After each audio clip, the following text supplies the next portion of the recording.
and women age, men are tired of the race. I mean, they've been running it since their late teens. They're exhausted. All they want to do is take a deep breath. They want to retire. They want to play golf. They want to, just enjoy life.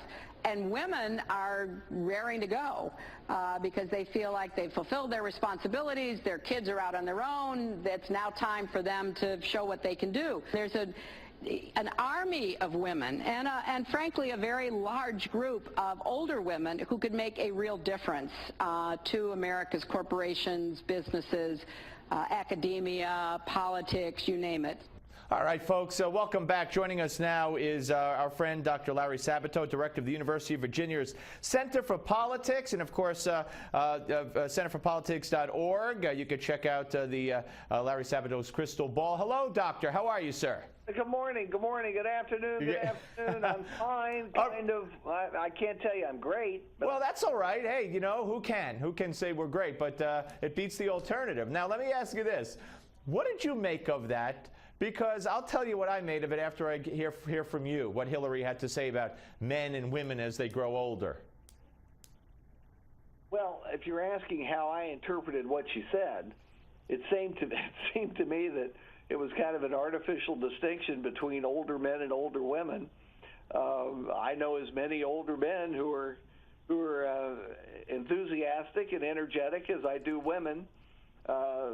She's done this before. There was another excerpt from her about how tough the skin has to be if you're a woman in politics. Hey, I think your skin has to be mighty tough if you're a man in politics too.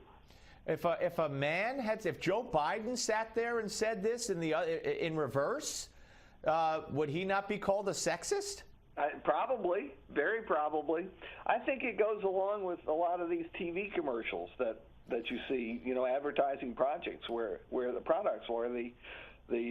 women are very smart and able, and the men are kind of the goofballs who are told to do and say and go, and it's very odd. Yeah, well, if I could count, if I had $1 for every time Everyone Loves Raymond's wife called him a stupid or a jerk, you're right. That's how it is all over. But for Hillary to do that, I just thought, and not to even say the word some men, obviously it was self-serving, but not even to say some men and some women, but to just make a blanket statement as if that's how it is, it just struck me. All right, let's move on here, and let's talk about the Keystone Pipeline. There's a great debate out there as to is this going to be an advantage for some Democratic senatorial candidates? Now they could separate themselves from Barack Obama, like in Alaska, in Arkansas. Now you have, in Kentucky, you have Ms. Grimes, who has said she's, dead set against this postponement. She's urging Obama to go ahead and approve the Keystone Pipeline. Talk about the pipeline issue overall, who it might benefit, and then let's get into the Kentucky race with McConnell and Grimes. Well, there are a lot of Democrats, moderate Democrats, who are very unhappy that the pipeline wasn't approved, and they see the lack of approval as pure politics. It hurts Southerners. It hurts the candidates from the pipeline states. They're pretty unanimous in supporting it. So this is being done in order to keep environmentalist money and manpower pumped into the election system through November. Sooner or later, this thing's going to be approved. but they have to time it just right politically. They've already extended this a couple of years.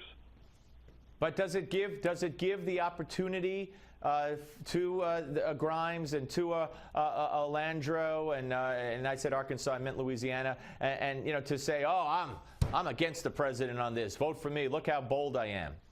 Well, it does, but in the end, I think people look at the whole record, and they're trying to decide whether they're voting for primarily a supporter of Obama or primarily an opponent. And that's where party ID comes in. It's why the letters R and D are the most important letters in all of politics. They link these candidates together, and it's very difficult to pretend you're an R if you are a D. Yeah, you would think so. All right, so talk about McConnell. Does he have his hands full, as the numbers indicate in the polls so far? Well, I think he's going to win the primary pretty handily. The real question is whether his personal unpopularity could sink him in a state where President Obama is in the low 30s. It takes a lot to elect a Democrat to any statewide office when you're running under a president who's in the low 30s. I think McConnell probably pulls it out. He's certainly going to pull it out for the primary.